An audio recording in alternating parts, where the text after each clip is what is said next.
Хүн тэрэн амарцсан уу?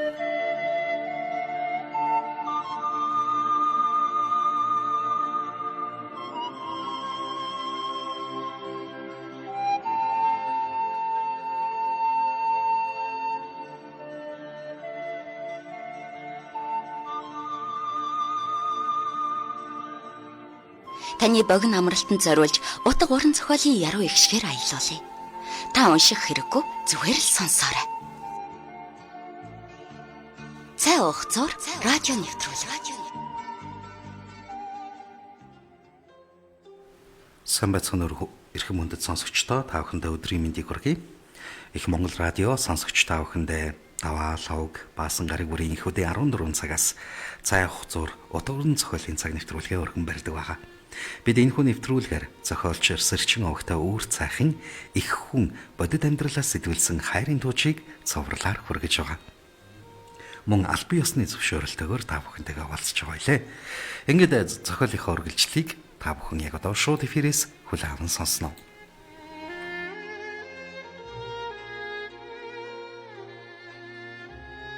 Зохиолч Сэрчин Овогтой үүр цайх. Зохиол их хүн бодит амьдралаас сэтгүүлсэн хайрын тууч. 2 дугаар дэвтэр 53 дугаар хэсэг.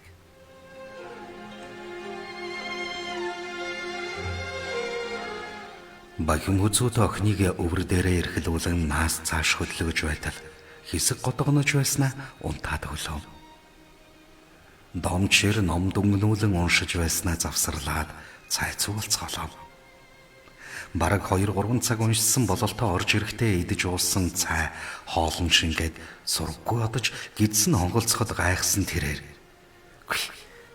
Ганц 2 өдрийн хөлбөр даахаа байлаа юу да энэ чинь ингэж бодод суутал. Алуу одоо охин ээж нь онтолчихсан гэсээр ээж нь босож ирээд авах гэтэл намайг салгаад авчихвээ гэсэн байртай турхан гараараа бахим үзүүтийн ингрээс бас нөгөө гараараа бүснээс нь тас зуурчсан унтаж байлаа. Салгах гэтэл сэрээд уурлах маягтай байсанд за яах вэ? Миний өвөр дээр унтчихларыг бүүе ингэж ив хав хүүхэн хөдлөгсөн ч нөгөөх нь дуртай байгаа бололтой үнэгчлэн инээснэ буцаад унтаад өглөө. Домчин хайлдаж байгаа ном завсарлсан болохоор цайгаа унгаа ярилцаж суухт нь охин нь дээрээс хойш асууя гэж чадахгүй байсан асуултаа тавихаар шийдэж. Аваа нэг юм асуумаар санагдаад болдоггүй. Хүн амтан байхгүйд ажилдаа төрдөөд мартчихад байх юм. Тэгээд ч надтай хамт нэг ч гэсэн хүн зөв ойлголт авах гэж бодоод хэн нэгнийг ном уншуулах үед нь асууя даа л гэж бодоод явсан юм. Өнөөдөр харин бахим үзүүд ирсэн учраас бүрт сайн хэрэг боллоо гэхэд домчир нүдэ анин хэсэг чимээгүй сууснаа охин руугаа хараад. Миний охин олон тэгж байгаад их ухаалаг асуултууд асуудаг шүү. Унжигсэн нэг болтугай хүнтэй хамт мэдлэгтэн тусал нэмэр болъё доо. Юунд нь болохгүй байх вэ? Домчин охин асуух уу байх уу гэж эргэлзэж байгаа бололтой нүүр нь улаагаад хэсэг чимээгүй сууж байснаа зориг шулуудан та ном уншихтаа дандаа харь хэлээр унших юм. Хэрэг үнэхээр доторх агуулмжийг нь мэддэг бол орчуулад монгол хэлээр уншиж болдоггүй мүү? Тэгвэл над мэтийн харанхуй бүдүүлэг хүмүүсээс ахуулаад асар олон хүмүүсийг гэгээрэлд хүргэх нэн тустай босоо. Яг юу гэж дотор нүгүүлдэг юм бол гэж гайхаад л байдаг шүү охин нь. Үнэндээ мэдэхгүй болохоор л ном судар уншиж байна гэж бодохоос цаашгүй. Сүсэг баг төрөх юм уучлаарай аваа ингээд пал хитлэн хилж аваад санаа намарсан байртай болоход хамарны үзүр дээр нь хөлсөн бурцаачаа. Аливаа зүйлийн учрыг олох дуртай. Хөдөлмөрч хичээнгүй. Хүссэн зүйлдээ хүрэхийн тулд юунаас ч буцахгүй байрын энэ надтай бор охиноо домч мэдхийн дээр мэдэх учраас хэзээ нэгэн цагт надаас асуух учиртай ингэж хүлээж байсан бололтой. Аав наанх ном сурч байхдаа бас л ингэж асууж байлаа. Ганцаар ном ойлгодог сайн багштай байсан учраас гайгүй өнгөрсөн юм шүү. Маш олон шавнар ингэж асууснасаа болоод багштай бэрээдүүлсэн байдгийг. Багш маа надад ингэж тайлбарлаж өгснийг үг үсэг гэлгүй одоо хэлээд өгье. Бурхан Буддагийн сургаалыг нэгэн их хүмүүн урд далайн эрэгт байдаг улсаас анх үүсгэсэн юм гинлээ. Тэр орныг жагрын орон гэдэг агаад одоогийнхоор болоо энэтхэг юм шиг байгаа юм. Дандаа бараандуу царайнтай тэдгэр хүмүүс дотор багасаа эрдэнэт суралцсан арай гэгэндүү царайтай хааны нэгэн хүү байсан боловч гар зардуудтай мөр зэрэгцэн амьдарч энэ сургаал номлолыг үүсгэжээ гэж хэлдэг юм. Тэр цагаас хойш бараг 2500 жил өнгөрч үүссэн сургаал нь хоосон чанар хийгээд огторгүй, од мичид, гариг ертөнц хүний бие бодгаал гээд нэг бүтц тогтцтой тухай айлдаад энэ бүгдийг олон дахин давтаж хэлэн айлдаж байвас нэгэн зүйлийн хувирал явагдаж байдгаа гэж нээсэн гэдэг. Түүнээс хойш шашны янз бүрийн урсгал, чиглэл үүсэж анхны үүссэн хэлбэрийг ихээхэн өөрчилсөн боловч сургаал магтаалууд нь үе дамжин дэлхийн сая хүмүүсээр хэлэгдсээр яригдсаар ирсэн нь яг л манай жангар гисрийн туйл шиг гих үдэ. Ингээд хэсэг чимээгүй болоход бахим хүзүүд ингэж хоолоодсаад годомчхаа.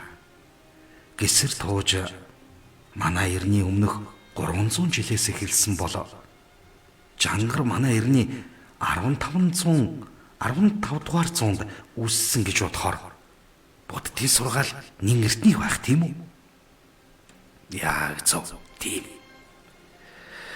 Гисэр тууж ч бол туйл юм.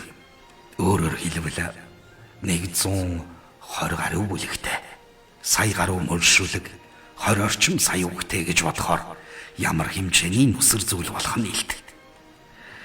Гэвч бидний мэдэж өвөн энэ болохоос түүнээс жирт буюу хүн нүгүрнээс ч үүссэн байх магадлалтай юм. Ийм баатарлаг дулсууд үүсэж байж хүчрэг ард түмэн гүрэн тулс төрдөг гэхэд Домчийн охин тэндээс туйл төв судраа хоёр ер нь ямар хамаатай юм бэ? Туйл бол ойлгомжтой сайхан хэллэгтэй. Үндэсний маань хэлээр хайлдаг зүйл. Гэтэл судар ингээд үргэлжлүүлэх гэтэл аав нь хоолоогоо засаж янзлаад. Би одоохон тайлбарлаад өгье охин минь. Хариулт нь хайсуу явааг анзаарахгүй байна уу? За уучлаарай аваа. Тэгвэл гисэр туйлын сая гаруй мөр дотор зарим өгнүүд давтагдсаар л байдаг. Үүнийг зүгээр давтаагүй. Дууны энерги үүсгэх гэж давтаад байгаа юм. Тийм учраас худал үгийг 1000 давтаад үнэн болдог гэж ярьдаг нь оргүй зүйл биш л дээ. Дуу гаргахын тулд хүний бие энерги, механик энергийн нэгдлүүдээс таталцал түлхэлтийн хүч үүсдэг юм. Дуугараа дуусны дараа тэрхүү хүч биеэс нэгмөсөн чөлөөлөгдөнө. Харин агаар цацагдсан тэр дуу хизээч устж алах болохгүй. Олон тэрвэм агарын тоосонцрууд танилээд орчлон ертөнцийн эргэлцээр байдаг юм. Энэ зарчим болоо хоосноос бий болохгүй.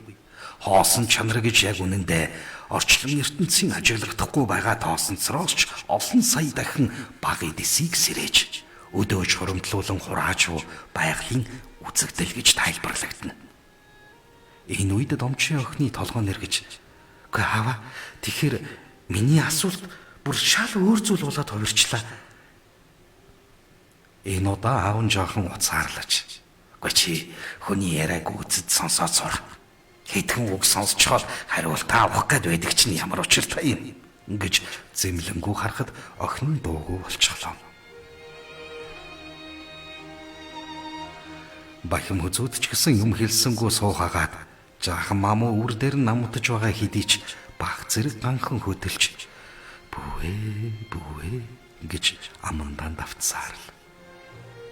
Домчир "Гүй би чи юугээ зогслоо" гэхэд бахим хүзүүд "Хуримтлуулан хурааж буй" гэхэд "Аа тийм" ингээд цагаан сахлааш шуутарснаа. Гэ манай хүн амын тоо доогоор 1 сая орчим байна. Хэрв хагас нь эрэхтэй бөгөөд түүний хагас нь амандаа судар ном айлдаж явдаг гэж бодвол 200-аас 300 хүн л ном айлдаж таарна. Өдөрт нэг судрыг 100-аас 300 хүн л уншиж байгаа гэсэн үг. Судрыг өдөрт нэг л удаа уншиж таарна. Үүнийг дээрх тоогоор үржүүлвэл 3 жилд ердөө 200 сая удаа л монголчууд бид тэрхүү судрыг уншиж чадна гэсэн үг. Энэ бол монгол хэлний дуу тавиа үүснэ гэсэн үг шүү дээ. Өөрөөр хэлбэл орчлон ертөнц дээр шин дуу тавиаг таниулахаар судар айлдаж байна гэсэн үг юм.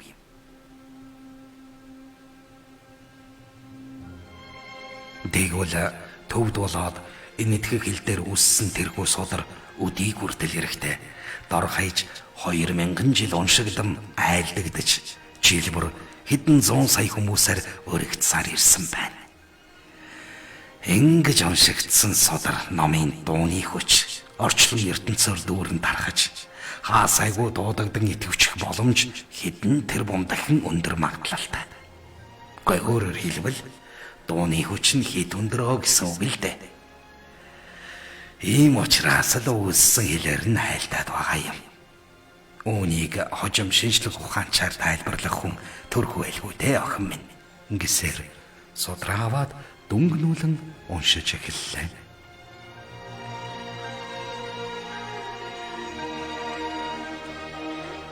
Тавин дөрөвдүгээр хэсэг. Орхоо дарга ингэсээр хаалга онголгон орж ирсэн хүн бол хоовн хөх. Эвлийн өрийн дарга түүнийг харж хаад "За, энд ажилд орчихаа юу?" "Үгүй. Таныг харин ажилдаа орохоор ч баяр хүргэх гээл зорж ирлээ." "Өө за баярлаа.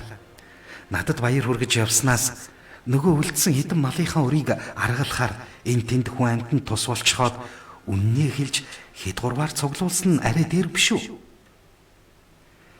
Түүний хэлснийг хоовн хөх ёор сонсож байгаа шинжгүй зогсхахаад гүлрэн хараад байхаар нь жаахан эвгүүцсэн дарга "За, ямар хэрэгээр яваагаа шууд хэлээ. Намайг завгүй байгааг харж байна уу? Эсвэл гар хаалга тогшиж орж ирэхгүй яасан замбраагүй юм бэ чи?" Ингэж ширүүлэхэд давхин цодсон хоов хөх царайгаа төв болгосноо. Үгүй таныг яваад өгмөс цаадах чинь нөгөө домчих руу яваад өглөө л дөө. Тантай үерхэд байна уу?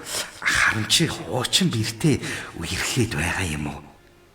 Эсвэл нөгөө домч гэртээ дуудаж ном судар унших нэрээр охинтойгоо ойртуулах гээд байна уу?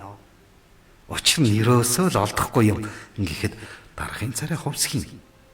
Дууч. Үнэхээр тийм юм хийж ном судар зогсоо цайгүй айлтаж яваад байгаа бол хүн амьтны толгой эргүүлээд байгаа бол цаад хэсгийн төлөөлөгчийг авч яваад домчийг аваад ирэлтэй. Тэгж байж итгий гэд түүнийг хөөгөөд гаргалаа. Яаха мэдхэ байсан хоовн хөх гадаа жаахан сууж байснаа босож хормоогоо өвчгөөд. "За, ер нь тэр домчийн нэг сайн чадаадах юм.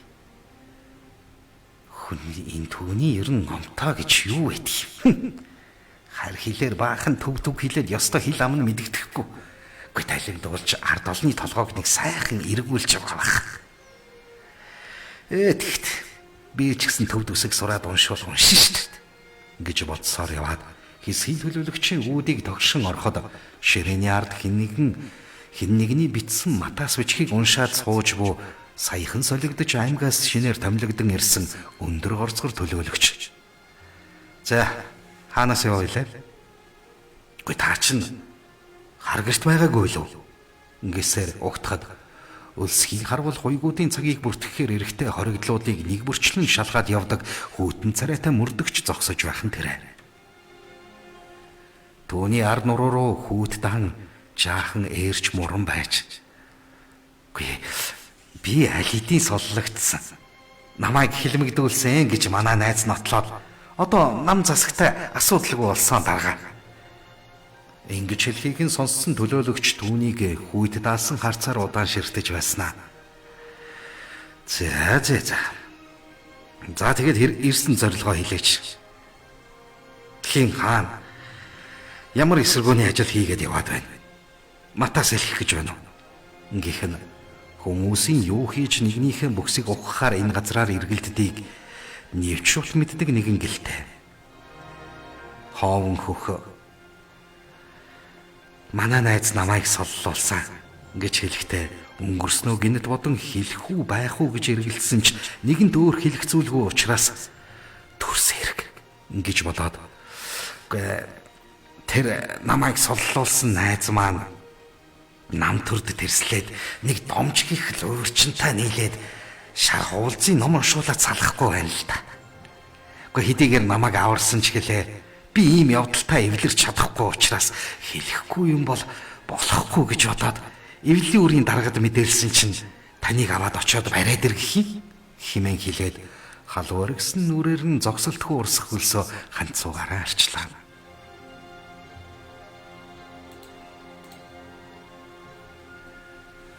Нөгөөх нь хэдий хахир ирч гисэн. Гэр. Шорондоо байж байхгүй. Өөрт нь тусалсан хүнийг барьж өгөх гээд явж байдаг. Ховоолгаач байна да. Миний хийдэг ажлаас цааш яа гэх. Харин ч нэг тийш нь очиод хэрэг илрүүлээд ирвэл амиг руу буцаад татагдчих мэднэ. Надад ер нь ямар хамаа байдгийг ингэж бодоод. За тийм бол явцгаая да хэмээн угсхийн гарлаа. Бахим хүзүүд ээжийнхэн номыг уншуулан сууж байхдаа жаахан момог тэрвэрэд үл ялэг ганхан байтал өмдрүүн халуун орхиод явчлаа. Гэнэт халуун оргисон болохоор цоцсондоо тулгаанч хүний дотоод үлдлээрээ маамууг тэрвэрсэн чихтэй өсрөн босгод тэнд суусан домчин охин бондгос хитлээ зорчиж "Хүй, бахим хүзүүдээ яаваа? Зүгээр үү?" гэсээр үндэс хийхэд "Зүгээр хүүхэд шээчих шиг боллоо. Гэнэт халуун оргиод намайг зочоочлоо. Залих гэж өшөөгөөрэй. Тийм зүртэй юм биш. Би ингэж нэг гэнэт хариу үйлдэл үзүүлээд бүр сурчиж. Яах вэ? Аяанда хатчихна." ингээд буцаад суулаа. Ном уншиж байсан домч гайхаж "Гүй. Сүрхий зочимтгой залуу байх чинь харахад тайван амгалан юм шиг мөртлөө. Ямар хурдан өдөлдөх хүүхэд вэ энэ чинь. Жирийн өнөөс нэг л өөр шүү" гэж бодсон ч юм хэлсэнгүй. Номоо үргэлжлүүлэн уншиж байтал гэнэтэнд нь юм торох шиг болохоор нь лавлан ажиглавал бахим хүзүүдийн хажуугаар ээж нь сууж харагдлаа. 21 хоногийн ном аргагүй. Тэгхэл учиртай. Сая манай зээг эргэлдүүлээд байсан хүн чинь энэ хүн байсан байх шүү дээ зайлуул. Хүүгээ охинтой минь холбож ураг төрөл болгох гэж их л хичээж дээ гэж бодсоор нүдэнэн сүнс амьрлуулах, алсын чамдад одуулахдаа төрлийг нь сайнаар авахуулах, сайн бүгдтэй учруулах санжид молом судрыг 3-5 уншаад нүдэнэвэл хөөрхий эмэгтэн хорогдсон сүнс дууны аялгуунд түлхэгдэн очих газар руу морилж яваа мэдрэгдэхэд "Зайлуу хүү минь хурдхан шиг зул барайдах. Гэхдээ наад хүүхдээ ээжд нөхч. Хурдл хэмээн шахаж шавдан ярууллаа. Хизээч авийнхаа ингэж хүн амтан шахдаггүйг мэдэх охин нь гайхсхийн охиноо авахтаа "Зулаа тэнд бариараа найзаа" гэж гүнгэрвата бурхны хажуудах зайг заалаа. Угсхийн болсон бахим үзүүд бэлдэж авчирсан зулаа хурдхан шиг асаагаад буцаж суухаар эрэхтэл ээжийнхэн дүрс хальт харагдснаа агаарт уусан саяхан асаасан зулыг нь тойрон эргэлдээд одох шиг болоход ухаан санаа минь бүр самуурчээ. Хөөрхий ээжигээ амар тайван одуулахгүй. Гэхдээ юунд ингэж тасралтгүй бодож зоож болох вэ? Асаасан зулаар минь зүгчээгээ заалгаж халуун элчинд нь дулаацсаар очих газраа саадгүй зорчих болтугай ээж минь хэмээн сэтгэлдээ сүслэн бодсоор суулаа. Энэ үед морин төвөргөн гадаа сонстон газар бомборцоор хоёр морьтон эрхийг амдан зүрх цагаан нохоо зогсоо зайгүй хутсан тэднийг барьж идэх нь холгүй боргож байсан ч нохооноос айдаггүй хүмүүс бололтой хаалга онгойлгон шууд яваад ороод ирлээ.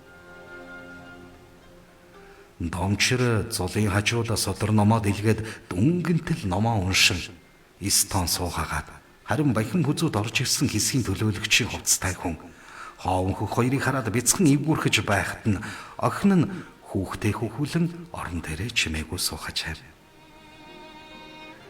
Хэсгийн төлөөлөгчтэй хамт орж ирсэн хоовн хөх хил ам нь ээдрэн за найз минь хэдийгээр бид хоёр харвагийн найзууд боловч нам засгийн өмнө тэр огт хамаагүй. Энэ бол хар шар пиодлуудыг өөгшүүлж байгаа асуудлыг хумхаар шамдан ажилсуугаа гэсэн их стайлан өдөрдөгч болоод манай нам төрийн зүтгэлтнүүдийг гаргасан тушаал шийдвэрийг хэрэгжүүлэхэд өчүүхэн миний бие зүтгэн оролцож байгаа хэлбэр үлээ. Гэхдээ аль тэр домчийг бариад ав. Ингээд л төвчгнүүд яваад байдаг хүн дээ. Ингэж хэлэхэд нь баян мөзөтийн уур хөрсөн бололтой нүдэн улаанаар эргэлдэн суусан хэдий ч юм дуурсангүй. Харин хэсгийн төлөөлөгч гайхсан байртай хоовн хөх рүү харж "Готэр хаана тэр ном судар? Тэр уншиж байгаа хүн чинь аль юу?" ингэж гайхан асуулаа.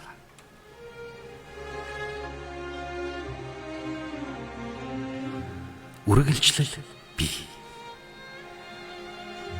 Зохиолч Сэрчин овогтой үүр цайх. Зохиол их хүн бодит амьдралаа сэтвэлсэн хайрын тууч. 2 дугаар дэвтэр. Радио редактор Баттуул.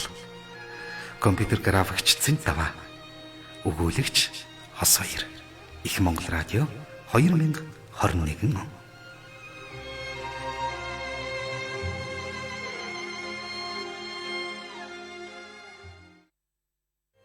Сонсогчдаа их хүн номыг бүрэн ихээр нь худалдан авч уншихыг хүсвэл 88 10 17 14 88 10 17 14 дугаард холбогдож байгаа газраа хүргүүлэн